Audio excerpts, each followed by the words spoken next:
Assalamualaikum warahmatullahi wabarakatuh. Halo, ketemu lagi. Gimana kabarnya? Semoga selalu sehat dan bahagia dimanapun kita berada ya. Nah, di video ini kita akan belajar IPA untuk materi reproduksi generatif tumbuhan Angiospermae. Bagian kedua yaitu penyerbukan dan pembentukan biji. Nah, bagaimana proses terjadinya penyerbukan dan pembentukan biji pada tumbuhan Angiospermae? Yuk kita simak dengan baik di video ini ya. Nah, sebelumnya kita mengingat kembali reproduksi generatif pada tumbuhan. Reproduksi generatif merupakan perkembangbiakan yang melibatkan perkawinan atau pembuahan sel kelamin betina oleh sel kelamin jantan. Nah, reproduksi generatif pada tumbuhan melibatkan proses terbentuknya biji. Biji tersebut akan menjadi calon individu baru. Nah, biji terbentuk karena adanya peleburan sel kelamin jantan atau serbuk sari pada bunga dan sel kelamin betina atau bakal biji pada putik. Proses ini terjadi di dalam bunga. Setiap bagian bunga memiliki peranan dan fungsi bagi reproduksi generatif. Berikut ini bagian-bagian bunga pada tumbuhan Angiospermae.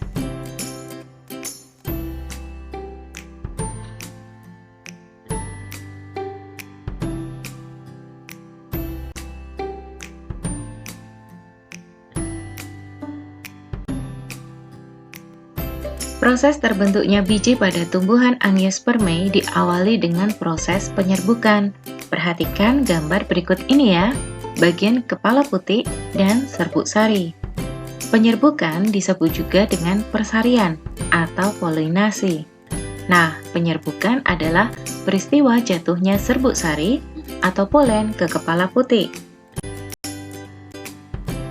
Macam-macam penyerbukan atau polinasi dapat dibedakan berdasarkan asal serbuk sari dan berdasarkan perantara jatuhnya serbuk sari ke kepala putik. Nah, penyerbukan berdasarkan asal serbuk sari dapat dibedakan menjadi 4 macam. Yang pertama, penyerbukan autogami, yang kedua geitonogami, yang ketiga allogami, dan yang keempat bastar. Sedangkan penyerbukan berdasarkan perantara jatuhnya serbuk sari ke kepala putik dapat dibedakan menjadi zoidogami, anemogami, hidrogami, dan antropogami.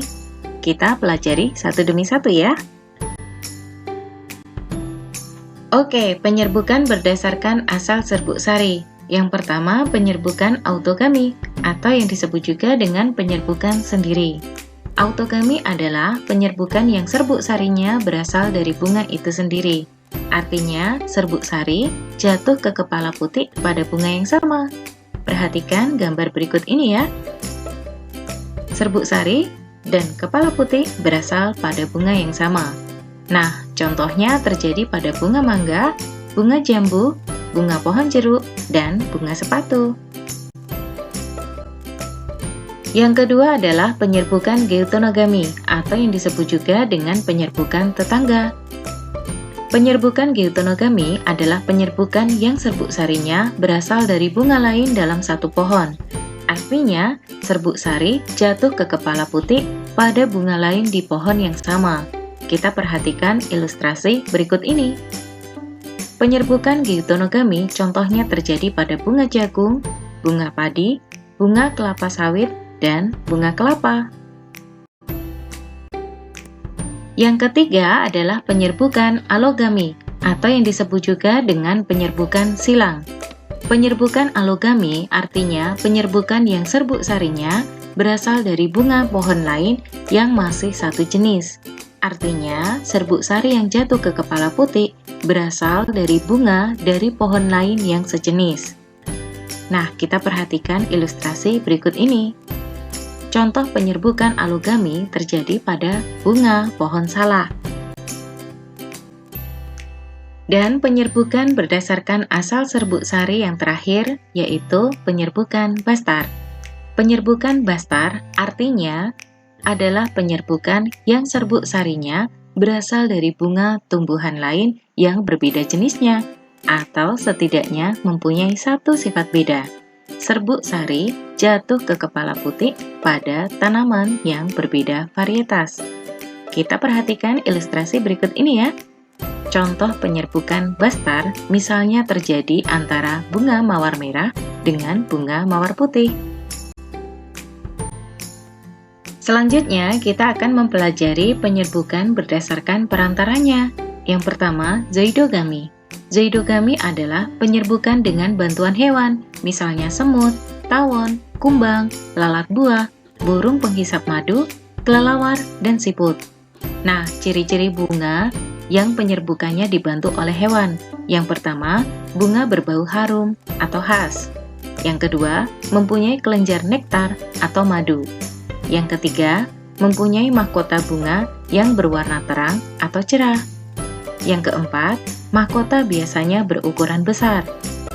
Yang kelima, serbuk sari sedikit berlendir dan lengket, agar mudah lengket ke tubuh hewan yang akan membantu penyerbukannya. Selanjutnya yang kedua adalah anemogami. Anemogami adalah penyerbukan dengan bantuan angin. Artinya, serbuk sari terbawa oleh angin hingga jatuh ke kepala putik. Contoh penyerbukan anemogami misalnya terjadi pada tanaman jagung dan padi. Ciri-ciri bunga dengan penyerbukan anemogami. Yang pertama, tidak mempunyai kelenjar nektar atau madu. Yang kedua, mempunyai mahkota bunga yang berwarna pucat. Yang ketiga, serbuk sari kering dan mudah rontok, sehingga mudah terbawa oleh angin. Dan yang keempat, kepala putik menyembul keluar, agar mudah bertemu dengan serbuk sari yang terbawa oleh angin. Selanjutnya yang ketiga adalah hidrogami. Hidrogami adalah penyerbukan dengan bantuan air. Artinya, serbuk sari terbawa oleh air hingga jatuh ke kepala putik, bisa dengan bantuan aliran air ataupun air hujan. Nah, contoh penyerbukan hidrogami terjadi pada tanaman lamun atau seagrass. Dan penyerbukan berdasarkan perantara yang terakhir adalah antropogami. Antropogami adalah penyerbukan dengan bantuan manusia. Contohnya terjadi pada tanaman salak dan tanaman vanili. Ciri-ciri bunga dengan penyerbukan antropogami. Yang pertama, putik dan benang sari tidak dalam satu bunga. Yang kedua, kepala putik tertutup. Yang ketiga, serbuk sari sulit rontok. Setelah terjadi penyerbukan, maka terjadilah pembentukan biji melalui proses pembuahan sel kelamin betina oleh sel kelamin jantan. Nah, setelah serbuk sari jatuh ke kepala putik, melalui peristiwa penyerbukan, maka inti sel serbuk sari akan membelah menjadi 3 macam. Yang pertama, inti vegetatif, yang kedua, inti generatif 1, dan yang ketiga, inti generatif 2. Kemudian, serbuk sari akan membentuk buluh atau tabung saluran menuju bakal biji pada putik.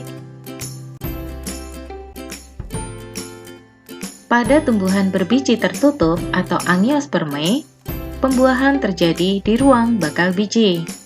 Kita mengingat kembali bagian-bagian dari putik ya. Ada kepala putik, tangkai putik, bakal buah, dan di dalamnya ada bakal biji. Pada bakal biji terdapat 3 sel antipoda, inti kandung lembaga sekunder, ovum atau sel telur, dan 2 sel sinergit. Setelah terjadi penyerbukan, maka serbuk sari akan membuat buluh atau tabung saluran menuju bakal biji. Di dalam bakal biji terdapat kantung lembaga sekunder dan ovum atau sel telur. Serbuk sari memiliki 3 macam sel. Yang pertama, bagian A adalah inti vegetatif yang berfungsi sebagai penunjuk jalan bagi inti sel generatif menuju bakal biji. Yang kedua, ditunjukkan bagian B, yaitu inti generatif 1 yang akan melebur dengan sel kelamin betina atau ovum. Kemudian, hasil peleburannya akan berkembang menjadi zigot lalu menjadi embrio atau calon individu baru. Dan inti generatif 2 ditunjukkan bagian C, akan melebur dengan inti kandung lembaga sekunder menjadi endosperm atau cadangan makanan bagi embrio. Hasil dari reproduksi generatif pada tumbuhan angiospermae merupakan biji. Berikut ini bagian-bagian dari biji. Di dalam biji terdapat embrio atau calon individu baru dan endosperm yang menjadi cadangan makanan bagi embrio ketika individu baru tersebut belum mampu melakukan fotosintesis. Oke, kita sudah selesai belajar. See you. Wassalamualaikum warahmatullahi wabarakatuh.